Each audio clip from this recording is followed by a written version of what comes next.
Hello everybody, welcome back to C&S Corvettes in beautiful sunny Sarasota, Florida. It's your Corvette buddy Lyle, here to talk to you about more interesting, exciting Corvette stuff.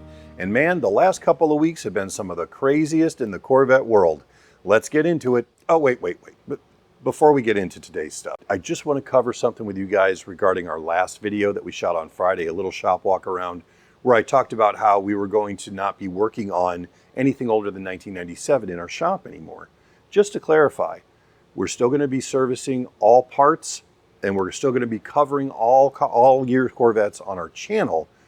I have a very specialized staff. We have a very limited area, and we're booked out very far. My younger guys over there are great with C5 and newer cars, and we're going to focus on that for a couple of years to maximize productivity and profit in the hopes that I can get into a larger building.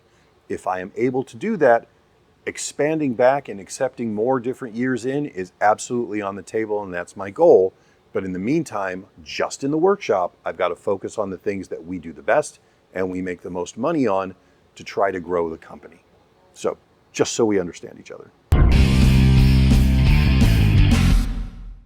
So as you're all probably aware, GM really kind of pulled a fast one on all of us by introducing the new ZR1X almost immediately after introducing the ZR1. And the performance numbers and everything on that car are absolutely insane. There's a whole bunch of videos out there on people who've actually spent time with the car and have much better, higher production values than we do. They can go over all that. I'm not going to waste your time going over all that here. I've got to tell you, the reception that the ZR1X has gotten really started me thinking about several different things. So this is going to be kind of a conversation between you guys and us about where we think the Corvette market is headed and where we think GM is headed with the Corvette moving into the future. As we know, up to this point, the E-Ray has sold really slowly. It only accounted for 3% of all Corvette sales in 2024, and I think it's bumping along at about the same rate for 2025 so far, which is kind of like the redheaded stepchild, which you would have thought, since it is faster 0 to 60 and in the quarter mile than the Stingray or the Z06, that it would have been finding a better, larger, more enthusiastic audience. But to this moment, it hasn't. Do we think the ZR1X might change that? The ZR1X is obviously the fastest production car ever built in the United States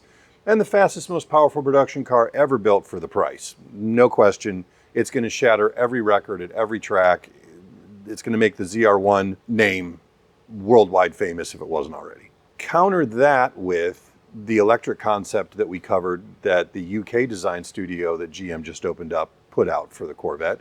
And that had a full plug-in electric drivetrain. Now, granted, they've said that there are no plans for production on this car. It's simply a design exercise, what a Corvette could look like in the future. Great.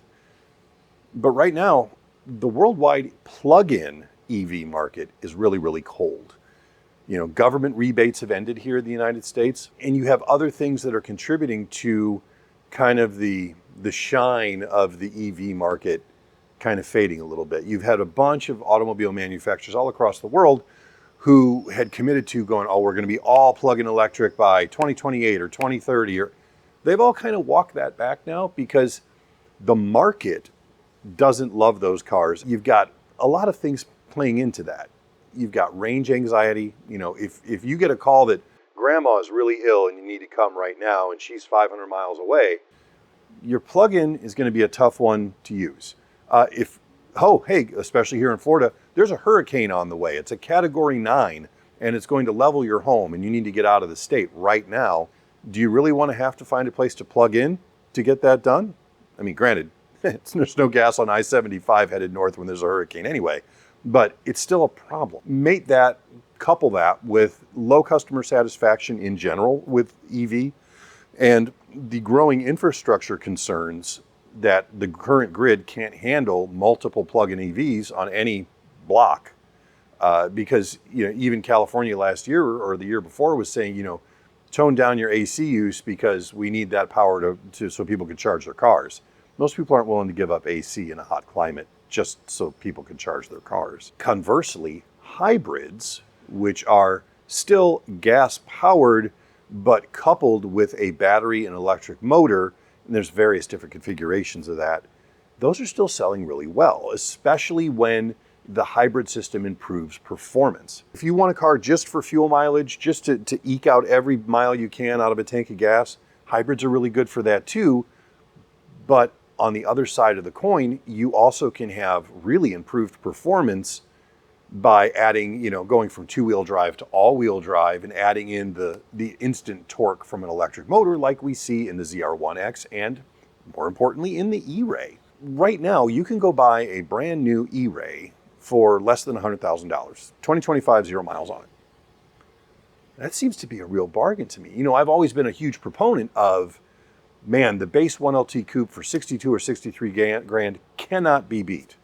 And at that price point, it can't. But if you have 100 grand to spend, man, the E-Ray's tough to argue against because it's going to be great in all weather conditions. It is made for grand touring, so the suspension is the most compliant and supple that they offer. Again, still faster in 0 to 60 in the quarter mile than either the Stingray or the Z06. I think the E-Ray, and I can't believe I'm saying this, I think the E-Ray might be the best value out there right now for people who work for a living. Granted, the ZR1 and the ZR1X are going to be the best values on the planet when it comes to just pure speed, performance, and capability for the price, but very few of us are going to be able to spend $200,000, $300,000 on a car. So what do you guys think? I'm really kind of coming around on the E-Ray, and I'd like to get my hands on one to actually drive it for a couple of days and live with it to see what it's like. I've done that with a C8. So if anybody in the local area, local to us, has an E-Ray that they want to loan us to film on the channel, I'd be more than willing to do that just for scientific purposes. But let us know. And really, what are your thoughts on the market? Where do you see all of this going? Because I don't ever think they're going to actually go full electric on Corvette, at least not well through the C9. But what do you think?